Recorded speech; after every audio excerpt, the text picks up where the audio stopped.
BDA junction to Hebbal ಇಲ್ಲಿ drive ಮಾಡೋದಿರಲಿ ಈ root ಹೆಸರು ನೆನೆಸ್ಕೊಂಡ್ರೇನೆ ವಾಹನ ಸವಾರರು ಬೆವರ್ತಾರೆ. ಈ ಹೆವಿ ಟ್ರಾಫಿಕ್ಗೆ ಬ್ರೇಕ್ ಹಾಕೋಕೆ ಸ್ಟೀಲ್ ಬ್ರಿಡ್ಜ್ ಪ್ಲಾನ್ ಸಿದ್ಧವಾಗಿತ್ತು. ಕಿಕ್ ಬ್ಯಾಕ್ ಕಿರಿಕ್ನಿಂದ ಉಕ್ಕಿನ ಸೇತುವೆ ಪ್ಲಾನ್ ಸದ್ಯ ಇತಿಹಾಸ. ಸರ್ಕಾರ ಸ್ಟೀಲ್ ಬ್ರಿಡ್ಜ್ಗೆ ಎಳ್ಳು ನೀರು ಬಿಡುತ್ತಿದ್ದಂತೆ ಬಿಬಿಎಂಪಿ ನ್ಯೂ ಪ್ಲಾನ್ ಮಾಡಿದೆ. ಪ್ಲಾನ್ ಜೊತೆಗೆ ಮರಗಳ ಮಾರಣ ಹೋಮದ ಭಯವೂ ಶುರುವಾಗಿದೆ.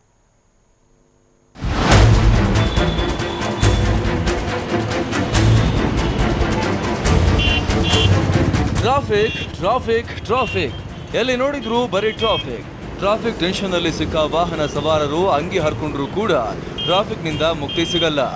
ಅದರಲ್ಲೂ ಬೇಸಿಗೆಯ ಶೆಕೆ ಬೇರೆ. ಗಾಡಿಯೊಳಗೆ ಜನ ಬೆಂದು ಹೋದ್ರೂ ಕೂಡ ಜಾಮ್ ಮಾತ್ರ ಕ್ಲಿಯರ್ ಆಗೋದಿಲ್ಲ. ನಗರದ BDA ಜಂಕ್ಷನ್ ನಿಂದ ಹೆಬ್ಬಾಳದವರೆಗೆ ಟ್ರಾವೆಲ್ ಮಾಡೋದು ತಲೆಬಿಸಿ ಕೆಲಸ. ಈ ಟ್ರಾಫಿಕ್ ಸಮಸ್ಯೆ ಕಮ್ಮಿ ಮಾಡೋಕೆ ಸರ್ಕಾರ ಸ್ಟೀಲ್ ಬ್ರಿಡ್ಜ್ ನಿರ್ಮಿಸೋಕೆ ಮುಂದಾಗಿತ್ತು. ಆದರೆ ಮರಗಳ ಮಾರಣ ಹೋಮ ಹಾಗೂ ಕಿಕ್ ಬ್ಯಾಕ್ ಆರೋಪಗಳಿಂದ ಸ್ಟೀಲ್ ಬ್ರಿಡ್ಜ್ ತಲೆ ಎತ್ತುವ ಮೊದಲೇ ಬಿದ್ದು ಹೋಗಿದೆ. ಹೀಗಾಗಿ ಬಿಬಿಎಂಪಿ BDA ಜಂಕ್ಷನ್ ನಿಂದ ಹೆಬ್ಬಾಳದವರೆಗೆ ರಸ್ತೆ ಅಗಲೀಕರಣಕ್ಕೆ ಮುಂದಾಗಿದೆ. 50 ಕೋಟಿ ರೂಪಾಯಿ ವೆಚ್ಚದಲ್ಲಿ ರೋಡ್ ವೈಡನಿಂಗ್ ಕಾಮಗಾರಿ ಆರಂಭಿಸಲು ನಿರ್ಧಾರ ಮಾಡಲಾಗಿದೆ. BDA ಜಂಕ್ಷನ್ ನಿಂದ ಮೇಕ್ರಿ ಸರ್ಕಲ್ ವರೆಗೆ ಹಾಗೂ ಮೇಕ್ರಿ ಸರ್ಕಲ್ ನಿಂದ ಹೆಬ್ಬಾಳದವರೆಗೆ 2 ಹಂತಗಳಲ್ಲಿ ರಸ್ತೆ ಅಗಲೀಕರಣಕ್ಕೆ ಬಿಬಿಎಂಪಿ ಪ್ಲಾನ್ ಮಾಡಿದೆ. ಎರಡೂ ಬದಿಯಲ್ಲಿ ರಸ್ತೆನ ಅಗಲೀಕರಣ ಮಾಡಬೇಕಂದ್ರೆ 15 ಎಕರೆ ಜಮೀನು ಬೇಕಾಗುತ್ತೆ. ಈ 15 ಎಕರೆ ಜಮೀನಿಗೆ ಸುಪ್ರೀಂ ಕೋರ್ಟು ಮತ್ತು ಹೈಕೋರ್ಟ್ ಆದೇಶ ನೀಡಿರೋ ಥರ ಅಲ್ಲಿ TDRಸನ್ನು ಇಶ್ಯೂ ಮಾಡಬೇಕಾಗುತ್ತೆ. TDR ಇಷ್ಟು ತಗೊಂಡು ರಸ್ತೆ ಅಗಲೀಕರಣಕ್ಕೆ ಅವರು ಸಹ ಅದಕ್ಕೆ ಒಪ್ಪಿದ್ದಾರೆ. ಅಲ್ಲಿನ ಇವರು ಮಹಾರಾಜ ಅವ್ರ ಫ್ಯಾಮಿಲಿಯವರು.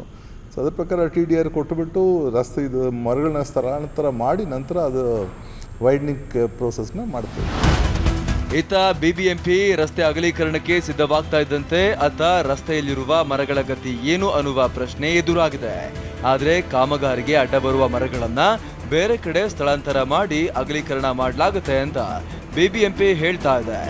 ಆದರೆ ಹೀಗೆ ಸ್ಥಳಾಂತರಗೊಂಡ ಮರಗಳನ್ನ ಬಿಬಿಎಂಪಿ ಸರಿಯಾಗಿ ನಿರ್ವಹಣೆ ಮಾಡೋದಿಲ್ಲ ಅಂತ ಪರಿಸರ ತಜ್ಞರು ಆರೋಪಿಸ್ತಾ ಇದ್ದಾರೆ. ಬಿಬಿಎಂಪಿ ಏನು ಮತ್ತೆ ಜೈಮಾಲ್ ರಸ್ತೆ ಅಗಲೀಕರಣ ಮುಂದುವರ್ಸೋಣ ಅಂತಿದ್ದಾರೆ. ನಾವು ಮುಂಚೆಯಿಂದ ಹೇಳ್ತಿರೋದು ಏನಂದರೆ, ಒಂದು ರಸ್ತೆ ಅಗಲೀಕರಣ, ಈ ಸಿಗ್ನಲ್ ಫ್ರೀ ಕಾರಿಡಾರ್ಗಳು ಇವೆಲ್ಲ ಕೈ ಬಿಡಬೇಕಾಗುತ್ತೆ. ಸರ್ಕಾರ ನಿಜವಾಗ್ಲೂ ವಾಹನ ದಟ್ಟಣೆ ಕಡಿಮೆ ಮಾಡಬೇಕು ಅಂತ ಹೇಳಿದರೆ ಅವರು BMTCಗೆ ಸಪೋರ್ಟ್ ಮಾಡಲಿ. ಆ್ಯಂಡ್ ಎನಿವೇ ಈ ರಸ್ತೆ ಅಗಲೀಕರಣ ಒಂದು ವ್ಯರ್ಥವಾದ ಯೋಜನೆ. ಅದರ ಬದಲು ಸಾರ್ವಜನಿಕ ಸಾರಿಗೆಯನ್ನು ಉತ್ತಮಪಡಿಸಬೇಕು ಅಂತ ನಾವು ಹೇಳ್ತಾ ಇದ್ದೀವಿ. ಒಟ್ನಲ್ಲಿ ಸ್ಟೀಲ್ ಬ್ರಿಡ್ಜ್ ಪ್ಲಾನ್ ಡ್ರಾಪ್ ಆದಮೇಲೆ ಬಿಬಿಎಂಪಿ ಟ್ರಾಫಿಕ್ ಸಮಸ್ಯೆಗೆ ಪರಿಹಾರವನ್ನ ಕಂಡುಕೊಳ್ಳೋಕೆ ಮುಂದಾಗಿದೆ. ಅದೇನೇ ಇದ್ರೂ ಕೂಡ ರಸ್ತೆ ಅಗಲೀಕರಣದ ನೆಪದಲ್ಲಿ ಸಿಲಿಕಾನ್ ಸಿಟಿಯ ಗ್ರೀನ್ ಬ್ಯೂಟೀಸ್ ಆಗಿರುವಂತಹ ಮರಗಳ ಬಲಿಯಾಗದೇ ಇದ್ರೆ ಅಷ್ಟೇ ಸಾಕು. ದೀಪಾ, TV9 ಬೆಂಗಳೂರು.